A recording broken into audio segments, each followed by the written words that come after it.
ang recipe at ito po ay Japanese cake. At ito po ang mga sangkap. Ito po is 2 cups all-purpose flour. Gagamit din tayo ng water. Ito, sugar wash. Kahit anong sugar po pwede. 1 cup baking powder. 1 tablespoon margarine. Tinunaw ko na po parang hindi tayo mahirapan pag mix. 1 kutsara lang po yan. Kaso natunaw, medyo dumami. 1 egg, XL po ang gamit ko. Kung medium lang po, pwede 2 gagamitin nyo. Salt. Gagamit din tayo ng milk. Ito pong milk, kasi 2 cups lang naman po, at ito lang po available ko. So, ito po isang sachet. Isang sachet lang po nito. Pwede rin po kayo gumamit ng ibang brand ng mga gatas, or pwede din gumamit ng iba. At ang gagamitin nating palaman sa ating Japanese cake is peanut butter tsaka cheese. Ang gagamitin ko, bawas na po, tira po to kanina. Nagmacaroni spaghetti, guys. So, guys, umpisahan na po natin ang ating mix nito. Ito, ilagay ko muna ang dry ingredients. Ito yung salt. Ito yung baking powder. Then, sugar, 1 cup.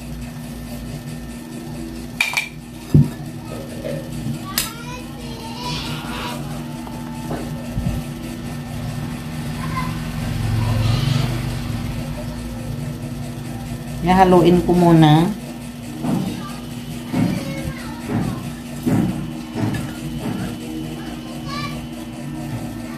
Then, ilagay na natin ang ating margarine or butter. Pwede kayo gumamit ng butter. Kung ano lang po kung mayroong butter, pwede. Kung may margarine, pwede din po. Yan yung egg. Then, ilagay ko pala tong ating milk.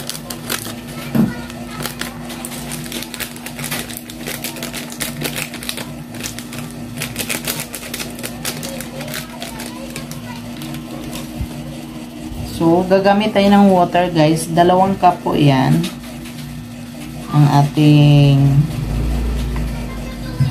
1 cup muna ating gamitin. Magdadagdag lang tayo kung malapot pa.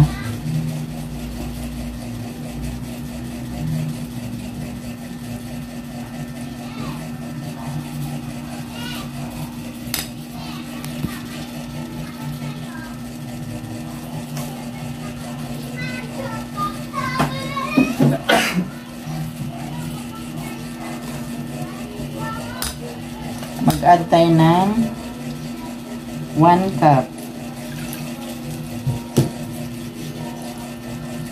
So, haluin.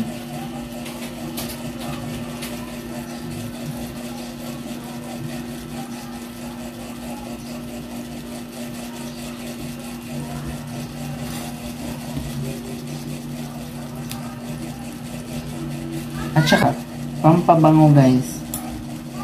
Muntik makalimutan.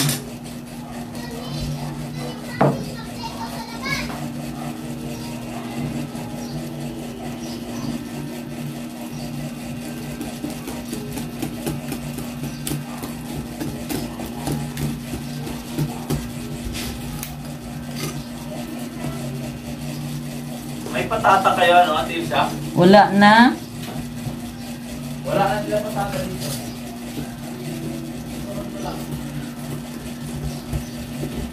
Ayan, guys, tama lang po yung 2 cups. So, 2 cups ang dapat ilagay. 2 cups yung all-purpose flour. 2 cups din ang water. Haluin lang na natin maigit. Ang gagamitin natin ito, guys, hindi po yung machine ng Japanese cake na napapansin niyo po yung sa mga school na may machine na maliliit na para siyang maliliit na bilog na Japanese cake. Ganon po ang machine nito. Sa original po talaga. So, ang gagamitin ko ngayon, kasi wala naman po akong ganon, mayroon po akong lutuan ng egg.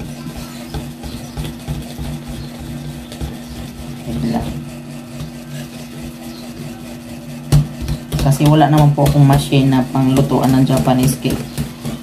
So, nilutuan lang po ng egg ang gagawin kung ano.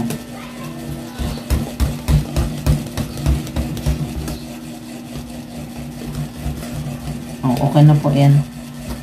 Tapos, ito yung palaman natin. Ito, i-slice ko lang po. Slice ko lang po yung cheese. Depende na po sa inyo kung gaano po kalaki.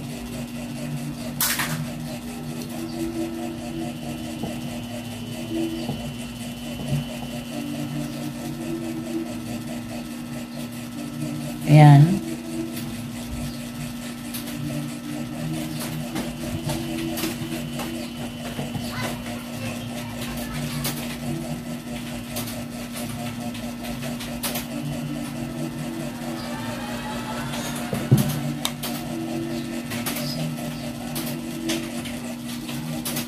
So guys, after po 5 minutes, pwede na po nating lutuin ang ating mixture. So ito po pala guys ang gagamitin natin. Ayan, nabibili po ito sa online. Nabibili po ito online, Lazada or Shopee. Mayroon po nito. Ito po ang gagamitin natin para sa Japanese cake. Kasi ang machine po nito is bilog po. Malaki po at saka ang daming bilog po niya. So, gusto ko lang po na maipakita kung ano pa ang pwede mapaglutuan. Ito po naisip ko. So, mag-umpisa na po tayong magluto. So, guys, buksan ko na po ang kalan.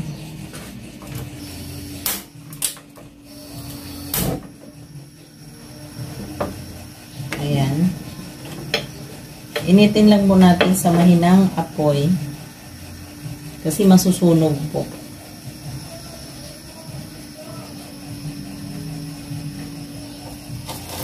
At nilagyan ko po ng oil ito.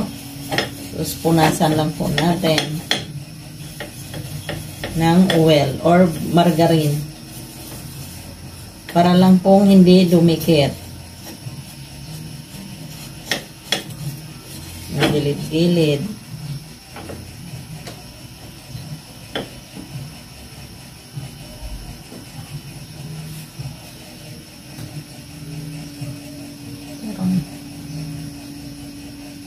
Okay. Ito guys, ilagay na po natin. Hindi lang po natin punuin. Ayan. Kalahati lang.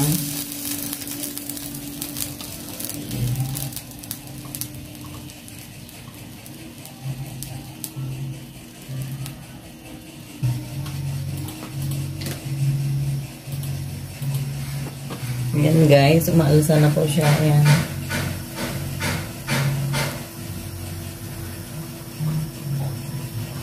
Hintayin po nating matuyo yung ano niya, gitna niya. Ilagyan natin ng palaman.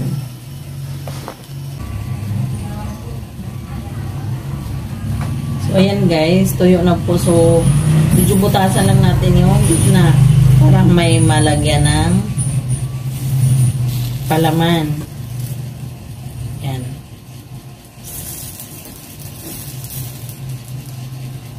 Gawin natin ito dalawang flavor.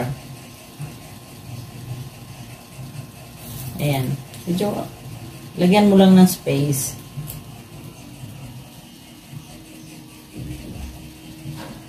And then, ilalagay natin yung palaman.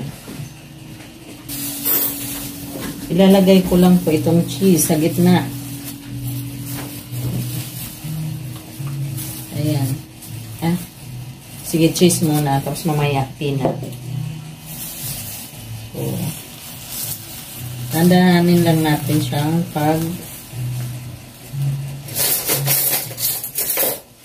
tanggal. Tapos itakip natin. Na medyo ano lang siya guys, medyo brown pero hindi po.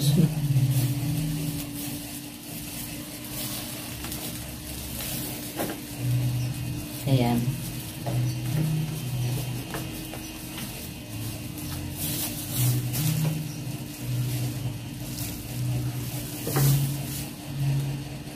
Hingaan ko pa.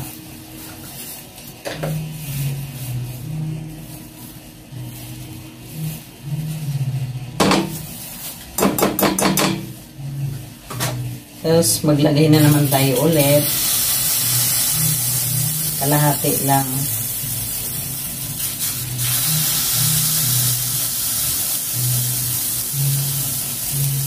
Ayan.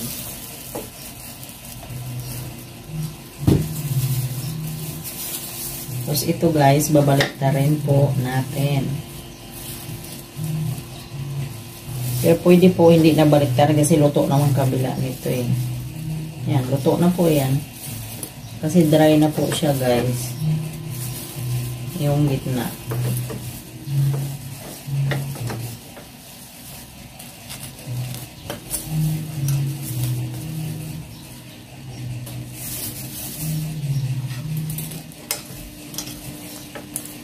Ayan.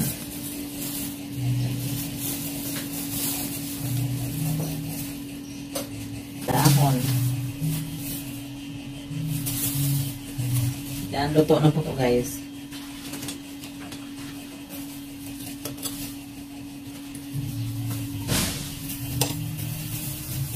So maglagay ako ulit.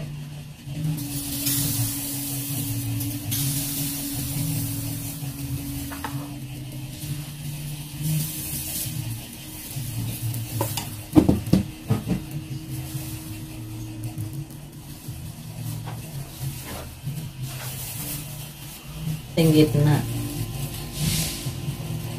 May nabibili din guys na pambutas ng ano, ng ganito. Kaso okay na po ng ganyan. Baka mayroon lang kayo. Tapos lagyan ko ng ngayon peanut. Peanut butter.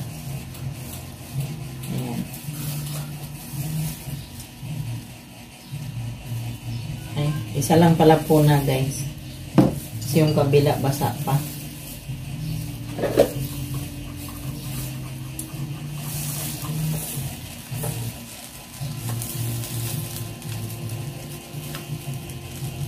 Ayan.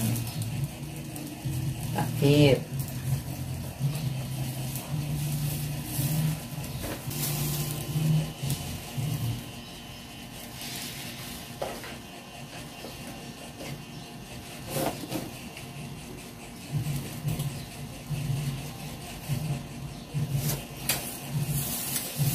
Tapos balik na rin. Ang bango-bango.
ating Japanese cake.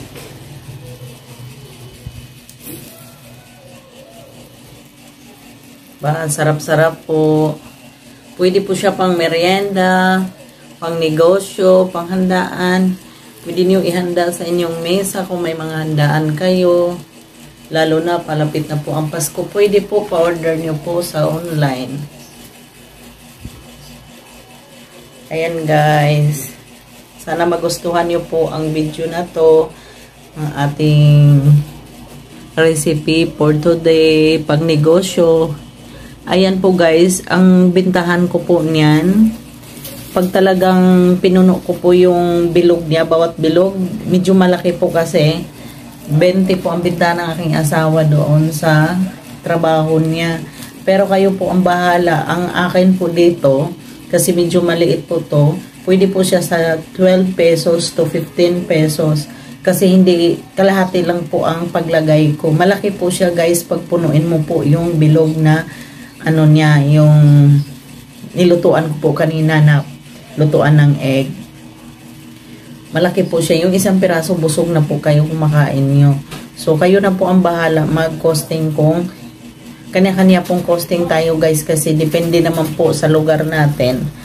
Kasi dito po, ang nagamit ko lang naman dyan, ilagay ko lang po sa description box.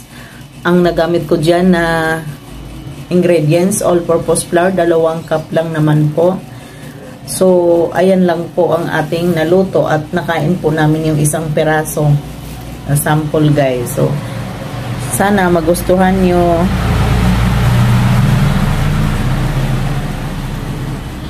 Please like and subscribe and hit the bell for more update my new videos. Bye bye. God bless.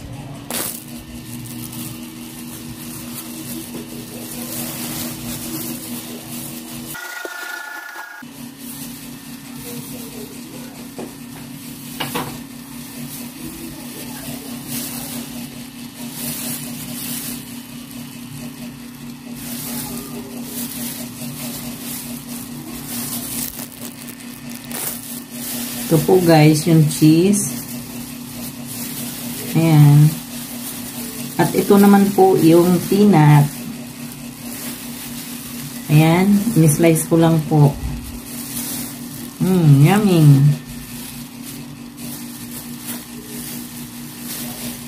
Tikman ko.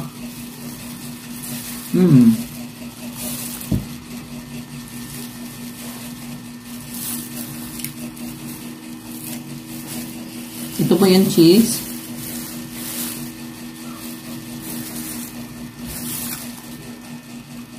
Sarap.